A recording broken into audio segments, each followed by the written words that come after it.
Santo Traficante Jr. fue uno de los más infames mafiosos estadounidenses del siglo XX, conocido por su influencia y poder en el mundo del crimen organizado. Sin embargo, su legado más intrigante y menos conocido reside en su relación con Cuba. En las décadas de 1940 y 1950, Cuba era un paraíso de oportunidades para mafiosos estadounidenses, y Traficante aprovechó esta situación para establecer un imperio del crimen que sería la envidia de muchos de sus contemporáneos. Santo Traficante Jr. nació el 15 de noviembre de 1914 en Tampa, Florida, hijo de Santo Traficante Sr., un destacado mafioso de la región. Traficante Jr. creció inmerso en el mundo del crimen organizado.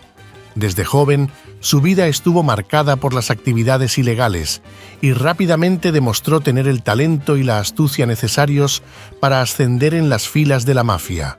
En la década de 1940, Cuba comenzó a atraer la atención de los mafiosos estadounidenses debido a su proximidad a Estados Unidos, su gobierno corrupto y su actitud laxa hacia el juego y otras actividades ilegales. Fulgencio Batista, quien asumió el poder en 1952, era un líder que estaba dispuesto a colaborar con el crimen organizado a cambio de sobornos y apoyo político. Santo Traficante Jr. vio en Cuba una oportunidad dorada. En 1950 comenzó a establecerse en la isla aprovechando la permisividad del régimen de Batista. Su objetivo era claro: convertir a La Habana en un centro de operaciones para su imperio del crimen, un lugar donde los estadounidenses ricos pudieran disfrutar del juego, las drogas y otros vicios sin temor a la ley. Traficante no perdió tiempo en consolidar su control sobre el negocio del juego en Cuba. Con la ayuda de Batista y otros funcionarios corruptos, se aseguró de que los casinos y hoteles de lujo de La Habana estuvieran bajo su control. Entre los más famosos estaban el Hotel Nacional y el Hotel Capri, ambos conocidos por su opulencia y su clientela adinerada. El juego era la piedra angular del imperio de Traficante en Cuba. Miles de turistas estadounidenses acudían a La Habana para probar su suerte en las mesas de juego y las máquinas tragamonedas.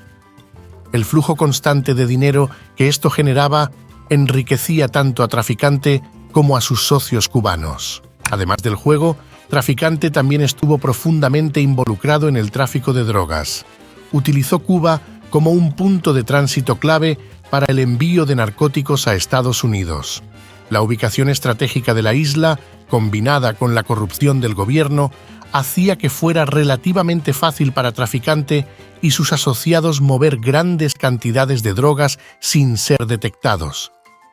Otra faceta del imperio de Traficante en Cuba fue la explotación de la prostitución. Los burdeles de lujo de La Habana se convirtieron en una atracción principal para los turistas y una fuente lucrativa de ingresos para Traficante.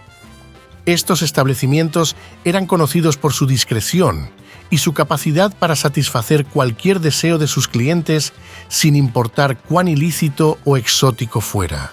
Para mantener y expandir su imperio, Traficante entendió que necesitaba algo más que la corrupción gubernamental. Necesitaba influencia política directa. Así, se convirtió en un aliado cercano de Fulgencio Batista, proporcionando apoyo financiero y logístico a su régimen. Esta relación simbiótica aseguró que Traficante tuviera un grado de control casi absoluto sobre sus operaciones en Cuba. Batista, a cambio, recibía cuantiosos sobornos y el apoyo necesario para mantener su régimen autoritario. La corrupción estaba tan arraigada que el gobierno de Batista prácticamente se convirtió en una extensión del imperio criminal de Traficante. La apacible dominación de Traficante sobre Cuba se vio seriamente amenazada con el ascenso de Fidel Castro y la Revolución cubana. Desde sus primeras incursiones guerrilleras, Castro maniobró de acuerdo su objetivo de ser el capi di tutti capi. Para Traficante, esto significaba el fin de su reinado. A medida que la revolución ganaba fuerza, Traficante intentó mantener sus operaciones funcionando, pero la situación se volvió insostenible. En 1959, Cuando Castro finalmente derrocó a Batista, Traficante fue arrestado y encarcelado brevemente. Aunque fue liberado rápidamente, comprendió que su imperio en Cuba había llegado a su fin. Tras la revolución, Traficante se vio obligado a abandonar Cuba y regresar a Estados Unidos. Sin embargo, su influencia en el mundo del crimen organizado no se desvaneció. Continuó operando desde Florida y mantuvo contactos con otros mafiosos y figuras del crimen organizado en todo el país. El legado de Santo Traficante Jr. en Cuba es complejo.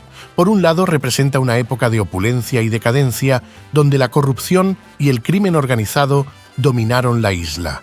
Por otro, su caída simboliza el fin de una era y el comienzo de un nuevo capítulo en la historia de Cuba bajo el régimen comunista de Castro. La historia de Santo Traficante Jr. en Cuba es una fascinante crónica de poder, corrupción y decadencia. Desde sus humildes comienzos en Tampa hasta su ascenso como uno de los mafiosos más poderosos de La Habana, Traficante dejó una marca indeleble en la historia de la isla. Su legado continúa, aunque como es usual decir, bajo nueva administración, la corrupción y el crimen organizado, a nivel de Estado, estuvieron y siguen estando presentes. A pesar de su eventual caída, la historia de Traficante en Cuba sigue siendo un tema de gran interés para historiadores y aficionados al crimen organizado. Su vida y sus acciones ofrecen una visión única de una época turbulenta en la historia de Cuba y un ejemplo de cómo el crimen organizado puede infiltrarse en las estructuras de poder y transformar una sociedad. Hasta aquí este breve video sobre uno de los mafiosos más influyentes que intentó hacer carrera en Cuba.